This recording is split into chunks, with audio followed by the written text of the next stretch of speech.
ഇപ്പോൾ ആസിഫ് അലി എന്നും പറഞ്ഞുകൊണ്ട് എല്ലാവരും കൂടെ അങ്ങ് പോസ്റ്റ് ഇട്ട് മിക്കവാറും ആസിഫ് അലി വെറുതെ ഇരിക്കുന്ന പാമ്പിടിച്ച ആസിഫ് അലിയെ തെറി കേൾപ്പിക്കും എല്ലാവരും കൂടെ.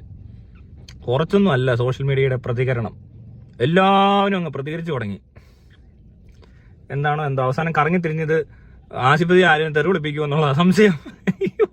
അതിന്റെ പോക്ക് കണ്ടിട്ട് അങ്ങനെ തോന്നുന്നു. എത്രയും പെട്ടെന്ന് ആസിഫ് അലിക്ക് വേണ്ടിയുള്ള സപ്പോർട്ടുകൾ ഇനി ഓവറാക്കാതെ ഇവിടെ വെച്ച് നിർത്തുന്നതായിരിക്കും നല്ലതെന്നാണ് എൻ്റെ ഒരു അഭിപ്രായം.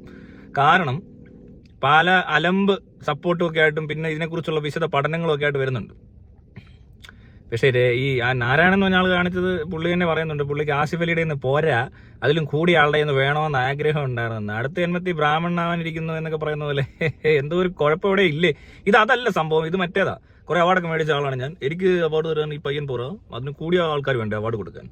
അതും പിന്നെ ഞാൻ മനുഷ്യനെ പോലെ അങ്ങനെയൊക്കെ ഡയലോഗ് അടിക്കുമെങ്കിലും സംഭവിച്ച ഇതാണെന്ന് പുള്ളി എന്നെ വീണ്ടും അടുത്ത ഇന്റർവ്യൂ ഒന്നും അല്ലെ ന്യൂസ് ഏതോ റിപ്പോർട്ടർ ചാനലിൽ ആരോട് ചോദിച്ചപ്പോൾ സ്മൃതിപ്പെടുത്തിക്കാണോ ആരോട് ഒരാൾ ചോദിക്കുന്നുണ്ട്.